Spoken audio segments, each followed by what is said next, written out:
ನಮಸ್ಕಾರ ಎಲ್ಲರಿಗೂ. ಇವತ್ತು ನಾನು ವಡೆ ಮಾಡ್ತಾಯಿದ್ದೀನಿ. ಈ ವಡೆ ಯಾವುದರಿಂದ ಮಾಡ್ತಾಯಿದ್ದೀನಿ ಅಂತ ವಿಡಿಯೋದಲ್ಲಿ ತೋರಿಸ್ತೀನಿ. ಬನ್ನಿ ಹೇಗೆ ಮಾಡೋದು ಅಂತ ನೋಡೋಣ. ಅದಕ್ಕಿಂತ ಮುಂಚೆ ನನ್ನ ಚಾನಲ್ ಸಬ್ಸ್ಕ್ರೈಬ್ ಮಾಡಿಲ್ಲ ಅಂದರೆ ಈಗಲೇ ಮಾಡ್ಕೊಳ್ಳಿ. ಬೆಲ್ ಬಟನ್ ಕ್ಲಿಕ್ ಮಾಡಿ. ಮೂಲಂಗಿ ವಡೆ. ಇವತ್ತು ನಾನು ಮೂಲಂಗಿ ವಡೆನ ಮಾಡ್ತಾಯಿದ್ದೀನಿ. ಇದನ್ನು ಕ್ಲೀನ್ ಮಾಡಿಕೊಂಡು ಚೆನ್ನಾಗಿ ತುರ್ಕೊಳ್ತಾ ಇದ್ದೀನಿ. ತುರಿದಿಟ್ಟು ನೋಡಿ, ಇಷ್ಟು ತುರಿದಿಟ್ಕೊಂಡಿದ್ದೀನಿ. ಇದಕ್ಕೆ ಸ್ವಲ್ಪ ಕೊತ್ತಂಬರಿ ಸೊಪ್ಪು, ಹಸಿಮೆಣಸಿನ್ಕಾಯಿ ಮತ್ತು ಈರುಳ್ಳಿನ ಚಾಪರ್ಗೆ ಹಾಕ್ಬಿಟ್ಟು ನಾನು ಕಟ್ ಮಾಡ್ಕೊತಾ ಇದ್ದೀನಿ. ಸಣ್ಣದಾಗಿ ಕಟ್ ಮಾಡ್ಕೋಬೇಕು. ಮಕ್ಕಳು ಫ್ರೆಂಡ್ಸ್ ಮೂಲಂಗಿ ತಿನ್ನಲ್ಲ, ಅದರಿಂದ ಈ ಥರ ಮಾಡ್ತಾ ಇರೋದು. ಇದಕ್ಕೆ ಶುಂಠಿ ಬೆಳ್ಳುಳ್ಳಿ ಪೇಸ್ಟ್. ಇದು ನನ್ನ ಓನ್ ರೆಸಿಪಿ. ಇದಕ್ಕೆ ಅಕ್ಕಿ ಹಿಟ್ಟು 1 ಕಪ್ಪು. ನಾವು ನೀರನ್ನು ಸೇರಿಸ್ಕೋಬಾರ್ದು, ಮೂಲಂಗಿನಲ್ಲೇ ತೇವಾಂಶ ಇರೋದ್ರಿಂದ ಅಕ್ಕಿ ಹಿಟ್ಟನ್ನು ಹಾಕಿಬಿಟ್ಟು ಚೆನ್ನಾಗಿ ಮಿಕ್ಸ್ ಮಾಡ್ಕೋಬೇಕು.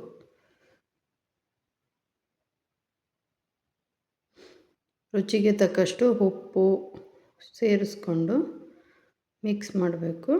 ಮತ್ತೆ ಹೇಳ್ತಾ ಇದ್ದೀನಿ ಅಂತ ಬೇಜಾರು ಮಾಡ್ಕೊಬೇಡಿ. ಸಬ್ಸ್ಕ್ರೈಬ್ ಮಾಡಿ ಪ್ಲೀಸ್, ಸಪೋರ್ಟ್ ಮಾಡಿ. ನೋಡಿ, ಇದು ಮಿಕ್ಸ್ ಮಾಡಿದ್ದಾಗಿದೆ. ಎಷ್ಟು ಚೆನ್ನಾಗಿರುತ್ತೆ ಗೊತ್ತಾ ಫ್ರೆಂಡ್ಸ್. ಈ ಥರ ಈ ವಡೆ ಆಕಾರದಲ್ಲಿ ಮಾಡೋದಕ್ಕೆ ಈ ಥರ ಬಂದರೆ ಆಗಿದೆ, ಮಿಕ್ಸ್ ಚೆನ್ನಾಗಾಗಿದೆ ಅಂತ. ಈಗ ಒಲೆ ಮೇಲೆ ಬಾಣಲಿ ಇಟ್ಟು ಅದಕ್ಕೆ ಸ್ವಲ್ಪ ಎಣ್ಣೆನ ಹಾಕ್ಕೊತಿದ್ದೀನಿ. ಸ್ವಲ್ಪ ಅಂದರೆ ಒಂದು ಅರ್ಧ kg ಎಣ್ಣೆನ ಹಾಕ್ಕೊಂಡು ಇದು ಒಂದೊಂದಾಗಿ ವಡೆಗಳ ಥರ ಶೇಪ್ ಮಾಡಿ ಬಿಡಬೇಕು. ನಾನು ಇದನ್ನು ಮಕ್ಕಳು ಏನೇ ಮಾಡಿದರೂ ಮೂಲಂಗಿ ನಮ್ಮ ಮನೆಯಲ್ಲಿ ತಿನ್ನಲ್ಲ.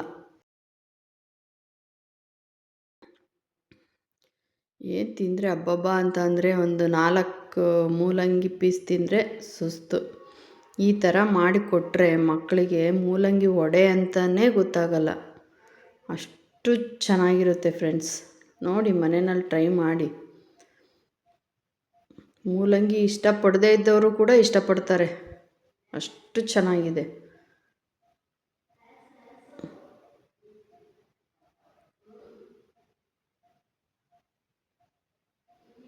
ಇದನ್ನು ಕೈ ಆಡಿಸ್ಕೊಳ್ತಾ ಇರಬೇಕು. ಗೋಲ್ಡನ್ ಬಣ್ಣ ಬರೋ ತನಕ ಇದನ್ನು ಫ್ರೈ ಮಾಡ್ಕೋಬೇಕು.